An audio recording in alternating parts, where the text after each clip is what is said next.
നമ്മൾ മലയാളികളുടെ സ്വകാര്യ അഹങ്കാരമാണ് മലയാള സിനിമയിലെ താരരാജാവായിട്ടുള്ള ദ കംപ്ലീറ്റ് ആക്ടർ മോഹൻലാൽ.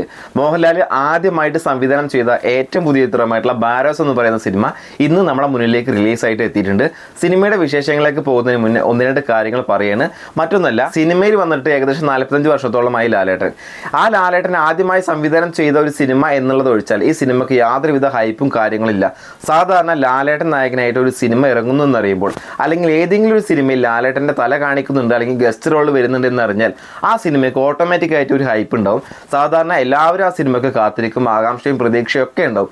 പക്ഷേ ഈ സിനിമയ്ക്ക് അങ്ങനെ ഒന്നുമില്ല. എന്നിരുന്നാലും ഒന്ന് രണ്ട് കാര്യം പറയാതെ പറ്റില്ല. കാരണം ഏകദേശം 45 വർഷമായി ലാലേട്ടൻ മലയാള സിനിമയിൽ ഉണ്ടായിട്ട് ഇത്രയും വലിയ അനുഭവ സമ്പത്തുള്ള, പരിചയ സമ്പത്തുള്ള ഒരു താരരാജാവ് ഒരു സിനിമ സംവിധാനം ചെയ്ത് നമ്മളെ മുന്നിലേക്ക് ഇറങ്ങുമ്പോൾ അതൊരു സാധാരണ ചിത്രമായിട്ട് അവതരിപ്പിക്കാൻ മാത്രം പൊട്ടനൊന്നല്ല ലാലേട്ടൻ.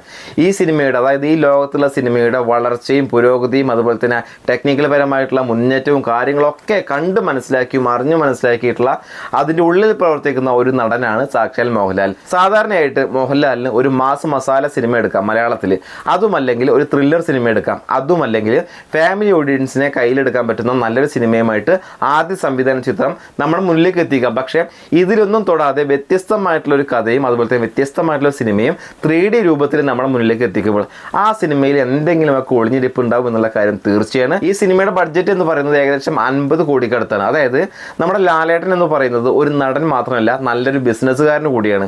ഒരു 50 കോടിയോളം രൂപ മുടക്കിയിട്ട്, അതായത് ആശീർവാദ് സിനിമാസിന്റെ പേരിൽ ആന്റണി പെരുമ്പാവൂരാണ് ഈ സിനിമ നിർമ്മിക്കുന്നത്. അതുകൊണ്ട് തന്നെ സ്വന്തം കയ്യിലുള്ള കാശ് ഒരു സാധാരണ സിനിമ എടുത്തിട്ട് കളയാനും ആ സിനിമയിലൂടെ പേരുദോഷം വരുത്തി വെക്കാനും മോഹൻലാലിനെ കൊണ്ട് പറ്റുമെന്ന് എനിക്ക് തോന്നുന്നില്ല. ഈ സിനിമയിൽ എന്തോ ഒളിഞ്ഞിരിപ്പുണ്ട്. അതുകൊണ്ട് തന്നെ ഈ സിനിമയ്ക്ക് അണിയറ പ്രവർത്തകരാണ് ഹൈപ്പ് കൊടുക്കാത്തത്. ബാക്കി എല്ലാ രീതിയിലും ടെക്നിക്കൽ പരമായിട്ടൊക്കെ സിനിമ സ്ട്രോങ് ആയിരിക്കും. ലോകത്തിലെ തന്നെ പ്രശസ്തരായിട്ടുള്ള പല ആളുകളും സിനിമയിൽ പ്രവർത്തിച്ചിട്ടുണ്ട്. എല്ലാ ഭാഗവും സ്ട്രോങ് ആക്കിയിട്ട് ഒരു ഗംഭീര വിഷ്വൽ ട്രീറ്റ് തന്നെയായിരിക്കും സിനിമ നമ്മുടെ മുന്നിലേക്ക് എത്തിക്കുന്നത്. സാധാരണ ഒരു മലയാള സിനിമ എടുത്തിട്ട് ഒതുങ്ങി പോവാൻ സംവിധായകനായിട്ടുള്ള മോഹൻലാൽ തയ്യാറല്ല. ഈ സിനിമയ്ക്ക് എന്തെങ്കിലും തരത്തിലുള്ള കയ്യൊപ്പ് തൻ്റെ ഭാഗത്ത് നിന്ന് ഉണ്ടാവണം, ലോകം ഒന്നാകെ ശ്രദ്ധിക്കണം, അതിന് വേണ്ടിയിട്ട് എന്ത് ചെയ്യാൻ പറ്റുമെന്നുള്ള ആ ഒരു ചിന്തയിൽ നിന്നാണ് ജിജോ പൊന്നൂസ് രചിച്ച ബാരോസ്, ഗാർഡിയൻ ഓഫ് ഡിഗാമ ട്രഷർ എന്ന് പറയുന്ന ഒരു നോവലിനെ അല്ലെങ്കിൽ ഒരു കഥയെ അടിസ്ഥാനമാക്കിയിട്ടാണ് സിനിമ ഒരുക്കിയിട്ടുള്ളത്. ഇതൊരു വിഷ്വൽ ട്രീറ്റ് ആയിരിക്കും. 3Dയുടെ വിസ്മയ ലോകം നമ്മുടെ മുന്നിലേക്ക് ഈ സിനിമ അവതരിപ്പിക്കുമെന്നുള്ള കാര്യം തീർച്ചയാണ്. ഈ സിനിമ റിലീസായിട്ട് നമ്മുടെ മുന്നിലേക്ക് എത്തിയിട്ടുണ്ട്. പക്ഷേ മോഹൻലാൽ നായകനായിട്ട് മോഹൻലാൽ സംവിധാനം ചെയ്യുന്ന ഈ സിനിമയ്ക്ക് വലിയ രീതിയിലുള്ള തള്ളിക്കയറ്റും മറ്റുള്ള കാര്യങ്ങളൊന്നും തന്നെ ഇല്ല.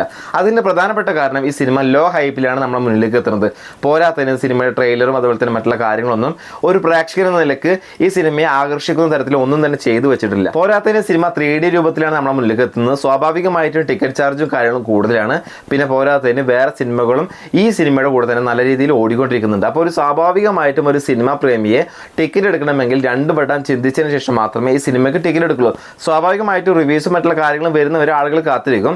ഞാൻ എന്തായാലും ഈ സിനിമ ആദ്യ ദിവസം ആദ്യ ഷോ തന്നെ കാണാൻ കയറുന്നുണ്ട്. കണ്ടതിന് ശേഷം എൻ്റെ വ്യക്തിപരമായിട്ടുള്ള അഭിപ്രായം ഞാൻ നിങ്ങളുമായിട്ട് പങ്കുവെക്കും. അപ്പോൾ റിവ്യൂസ് കണ്ടിട്ട് സിനിമയ്ക്ക് പോകാൻ താല്പര്യപ്പെടുന്ന ആളുകളുണ്ടെങ്കിൽ തീർച്ചയായിട്ടും ചാനലൊന്ന് നോട്ട് ചെയ്ത് വെക്കാവുന്നതാണ്. ഞാൻ കണ്ടതിന് ശേഷം എൻ്റെ വ്യക്തിപരമായിട്ടുള്ള അഭിപ്രായം നല്ലതാണെങ്കിൽ നല്ലതെന്ന് പറയും, ചീത്തയാണെങ്കിൽ ചീത്തതെന്ന് പറയും.